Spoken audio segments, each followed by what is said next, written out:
कोल्हापूरमध्ये जी घटना झाली त्या घटनेमध्ये ज्या दोन मुलांनी औरंगजेबाची डीपी ठेवलेली होती त्याच्यामध्ये मुस्लिम समाजाने त्याचा विरोध केला आणि त्या दोन मुलांवर कारवाई करण्याच्या बाबतची भूमिका पण मुस्लिम समाजाने घेतली। पोलिसांनी त्यांच्यावर कारवाई पण केली, अरेस्ट पण केलं।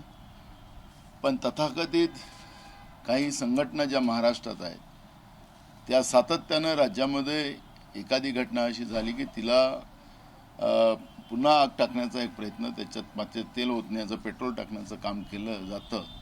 आणि राज्याचे गृहमंत्री देवेंद्र फडणवीस म्हणतात की मी खपवून घेणार नाही। तर कोणाचं खपवून घेणार नाही? राज्यामध्ये ज्या सातत्यानं धार्मिक आणि जातीय तणाव थांबवण्याची जबाबदारी ही सरकारची आहे आणि सरकार हे मुद्दामून करते आहे का? काय अपेक्षित आहे या सरकारला? माननीय सुप्रीम कोर्टाने या सरकारला नपुसक म्हटलेलं आहे।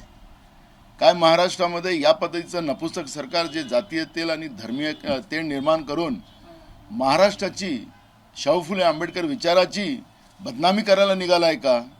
हा सवाल काँग्रेसच्या वतीनं आम्ही यांना करतोय। यांना सत्ता चालवता येत नसेल, राज्यामध्ये कायदा सुव्यवस्था सांभाळता येत नसेल, त्या सरकारनं तातडीनं पाय उतार व्हावं आणि या पद्धतीचा महाराष्ट्राची बदनामी आम्ही कधी खपवून घेणार नाही। हा छत्रपती शिवाजी महाराजाचा महाराष्ट्र आहे। या महाराष्ट्रामध्ये या पद्धतीनं जातीय तणाव आणि धार्मिक तेढ निर्माण करून हे सरकार मुद्दामून या राज्याची बदनामी करण्याचं पाप करते आहे आणि हे आम्ही आरोप नाही करतो, ही वस्तुस्थिती आहे। सरकारला आणि राज्याच्या पोलीस महासंचालकांना आम्ही जाऊन सांगितलं तरी हे सरकार मुद्दामून या पद्धतीच्या घटना करत असेल आणि तथाकथित काही संघटना या पद्धतीचा मुद्दामून राज्यामध्ये हे विष ओकण्याचं काम करत असेल, हे कधी खपवून घेणार नाही, ही भूमिका आमची आहे। त्याचप्रमाणे दुसरा मुद्दा, सरकारच्या जवळ हक्केवर सावित्रीबाई फुले वसतिगृहामध्ये चर्नी रोडला, त्या ठिकाणी वसतिगृहामध्ये जाऊन त्या मुलीवर बलात्कार करणं आणि त्याच्यानंतर त्या मुलाने चर्नी रोडवर जाऊन आत्महत्या करणं, हे काय चाललं या महाराष्ट्रामध्ये? कुठे नेऊन ठेवला महाराष्ट्र? एकनाथ शिंदे आणि फडणवीस, तुम्हाला उत्तर द्यावं लागेल।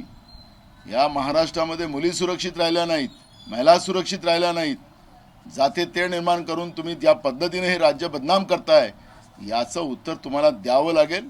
जनता तुमच्याकडून उत्तर घेतल्याशिवाय शांत बसणार नाही। ज्या राज्यामध्ये छत्रपती शिवाजी महाराजांच्या महाराष्ट्रातच मुली सुरक्षित नसतील तर हे तुम्हाला राज्यकर्ते म्हणून तुम्हाला जे दिमाखानं वावरताय ते तुम्हाला त्या पद्धतीनं वावरता येणार नाही। याची दखल तुम्ही लोकांनी घेतली पाहिजे, नाही तर महाराष्ट्राची जनता तुम्हाला रस्त्यावर फिरू देणार नाही, अशी परिस्थिती निर्माण होणार। बिलकुल, हे सरकार प्रत्येक याच्यात नापास झालेलं सरकार आहे। ना महागाई थांबवू शकले, ना बेरोजगारी थांबवू शकले, शेतकऱ्याच्या आत्महत्या थांबवू शकल्यात, शेतकऱ्यांच्या पिकाला भाव देऊ शकले नाहीत, शेतकऱ्याला लाईट देऊ शकले नाहीत, गरिबी थांबवू शकले नाहीत। प्रत्येक स्तरावर हे सरकार नापास झालेलं सरकार आहे। राज्यातलं उद्योग सगळेच्या सगळे गुजरातमध्ये पळवणारं हे मोदी आणि अमित शहाचे हस्तक जे महाराष्ट्रात बसलेले आहेत यांनी राज्याची दुर्दानी केलेली आहे आणि म्हणून हे प्रत्येक याच्यात नापास झालेले हे सरकार या पद्धतीनं जाती आणि धार्मिक तणाव निर्माण करून लोकांची दिशाभूल करण्याचं पाप करताय। मूळ मुद्द्यापासून लोकांना डायव्हर्ट करण्याचा हा प्रयत्न करताय आणि ही वस्तुस्थिती आहे, हे आरोप नाही। नपुंसक सरकार सर्वोच्च न्यायालय बोललेलं होतं, हे ह्या घटनातून पुन्हा पुन्हा ते सिद्ध होत। याच अशाच आधारावर माननीय सुप्रीम कोर्टाने म्हटलेलं होतं की हे सरकार नपुसक आहे आणि हे सरकार नपुसक आहे। माननीय सुप्रीम कोर्टाने ताशेरे महाराष्ट्राच्या सरकारवर ओढणं म्हणजे खऱ्या अर्थानं महाराष्ट्राच्या 14 कोटी जनतेला लाजिरवाणी परिस्थिती निर्माण करून ठेवण्याचं पाप एकनाथ शिंदे आणि फडणवीसाचं भाजपच्या सरकारने केलेलं आहे आणि म्हणून ही नपुसकता वारंवार पुढे येते आहे, हेच या ठिकाणी म्हणावं लागेल। यामागे धर्मांध शक्ती आहे असं तुम्ही उल्लेख केला आणि फडणवीसांचा राजीनामा मागितला। तथागतीत, मी कुठल्याही धर्माचा उल्लेख केला नाही, तथागतीत काही पोचलेली लोक जे मुद्दामून या पद्धतीच्या व्यवस्था निर्माण करतात आणि म्हणून माननीय सुप्रीम कोर्टाने याच्यामध्ये नपुसक सरकार म्हटलेलं आहे, म्हणून मी त्याचा उल्लेख केलेला आहे। आणि ही नपुसकता वारंवार आता पुढे येत आहे, हे मुद्दामून घडवलं जाते आहे। मी मुद्दामून त्या घटनेचं कोल्हापूरची सुरुवात केली की त्या पद्धतीचं औरंगजेबाचं डीपी त्यांनी ठेवली, त्या पोरावर मुस्लिम समाजाच्या लोकांनी कारवाई करायला मागणी केली. हे मग तथागतीत पुढे आलेत आणि या तथागतांनी त्या ठिकाणी गोंधळ जे कोल्हापुरामध्ये घालतात आहेत हे या ठिकाणी विशेष आहे. आणि म्हणून मी तुम्हाला सांगतो की आम्ही कुठल्या धर्माचं लागून चांगलं आम्हाला करायचं नाही. जो चूक करेल त्याच्यावर कारवाई झाली पाहिजे.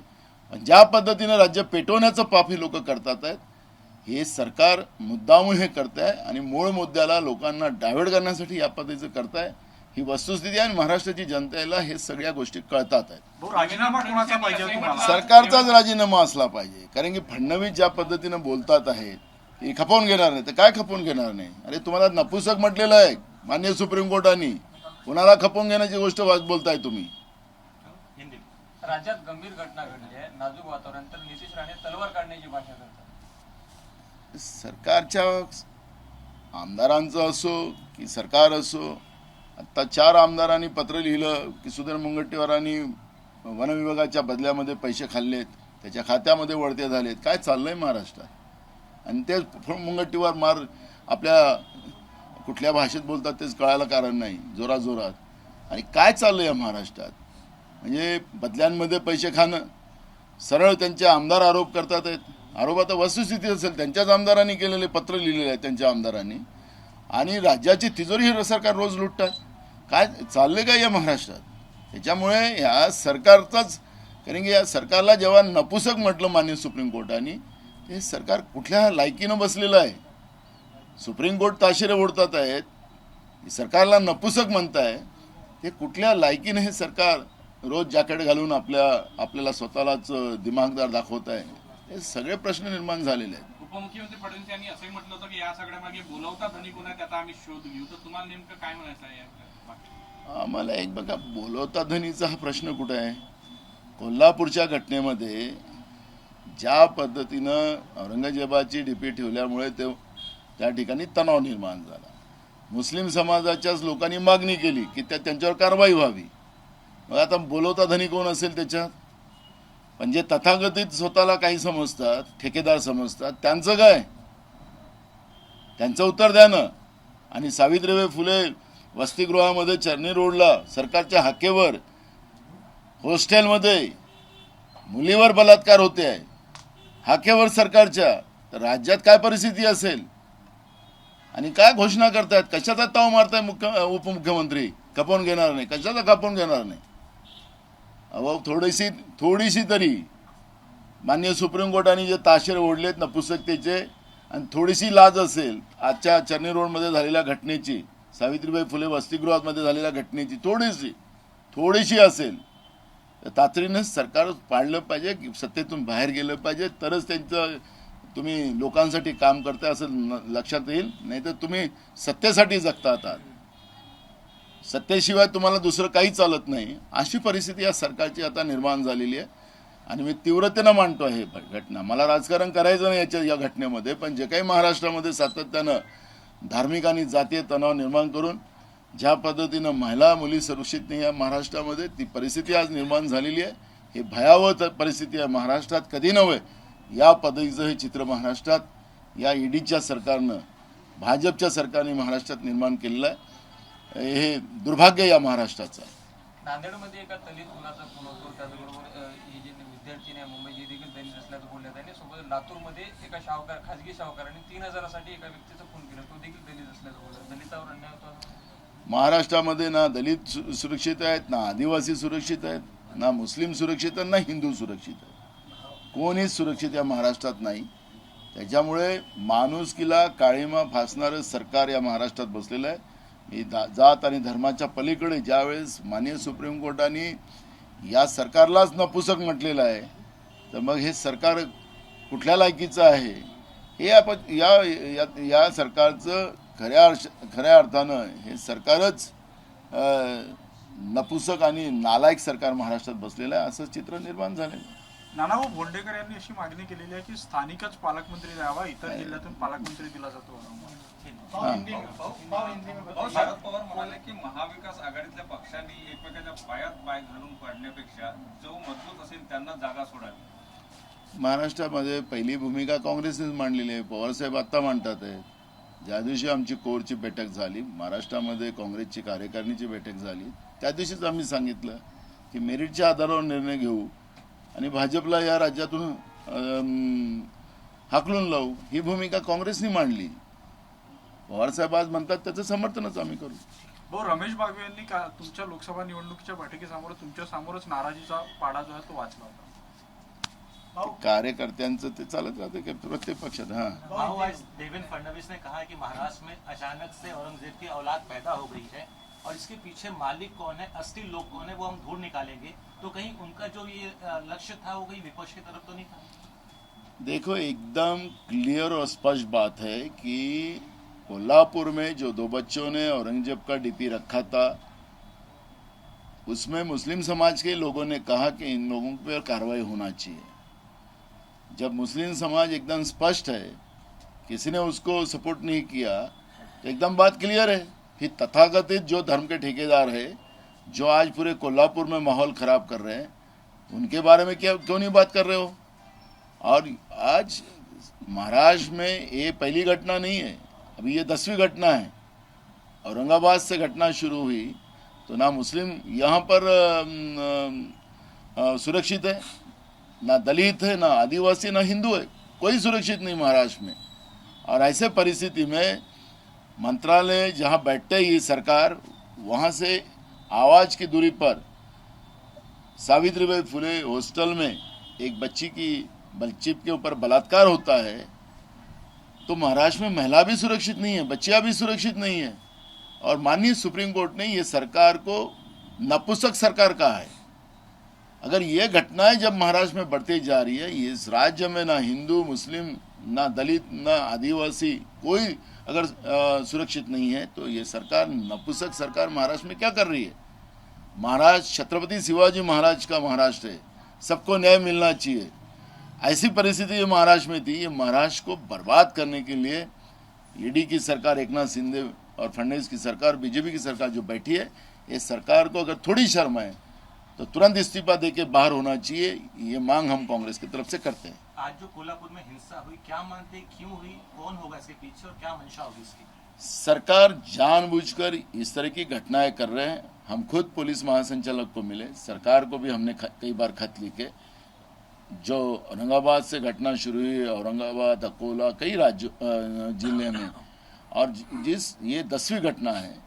यहाँ दलितों पे, यहाँ मुस्लिमों पे, हिंदुओं पे, आदिवासियों पे, सबके ऊपर हमला हो रहा है. और सरकार ये जानबूझकर कर रही है, क्योंकि ये महंगाई में फेल हो गई. महंगाई कम नहीं कर सकी ये सरकार, ये ना बेरोजगारी कम कर सकी ये सरकार, किसानों की आत्महत्या रोक नहीं सकी, किसान के फसल को दाम न दे सकी, गरीबी कम नहीं कर सकी. और ये सरकार हर मुद्दे में फेल हुई. और सब मुद्दों को डाइवर्ट करने के लिए इस तरह की घटनाएं वो जानबूझकर कर रही है.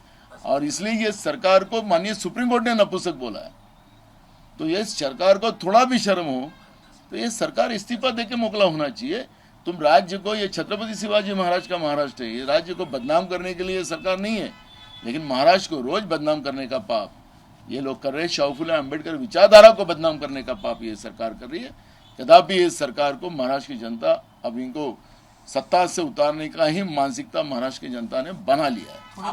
आप बार बार इस्तीफे की बात कर रहे हैं, तो आप किसका इस्तीफा मांग रहे हैं? मुख्यमंत्री पूरी सरकार का ही, क्योंकि ये सरकार ही ये सब घटनाएं करवा रही है और इसलिए सरकार ने इस्तीफा देना चाहिए. थोड़ी देर पहले मुख्यमंत्री एकनाथ शिंदे ने कहा है कि लॉ एंड ऑर्डर जो सिचुएशन है राज्य की, वो जिम्मेदारी गृह विभाग की है. तो कहीं ना कहीं इतनी बड़ी घटना से पल्ला झाड़ने का काम मुख्यमंत्री कर रहे हैं. देखो, सरकार की जवाबदारियां पूरी सरकार की होती है. मुख्यमंत्री हो या उप मुख्यमंत्री हो या मंत्रिमंडल हो, सबकी जवाबदारियां होती है. अब जिनको सरकार पता ही नहीं है, अंधेरे में सरकार बनाई हुई है, और ये सरकार कोई संवैधानिक व्यवस्था की सरकार नहीं है. बन गई उस समय के राज्यपाल ने अपने ढंग से बना ली. संविधान का दुरुपयोग, उसमें संवैधानिक कुर्सी पे बैठ के उस कुर्सी का दुरुपयोग करने का पाप उस समय के राज्यपाल ने किया. और इसलिए माननीय सुप्रीम कोर्ट ने उसके ऊपर भी राज्यपाल के ऊपर भी कड़े शब्द ने नाराजगी व्यक्त की. तो ये सरकार असंवैधानिक सरकार है और ये सरकार से क्या उम्मीद करे अब ये पता ही नहीं चल रहा है. एबीपी माझा, उघडा डोळे बघा नीट.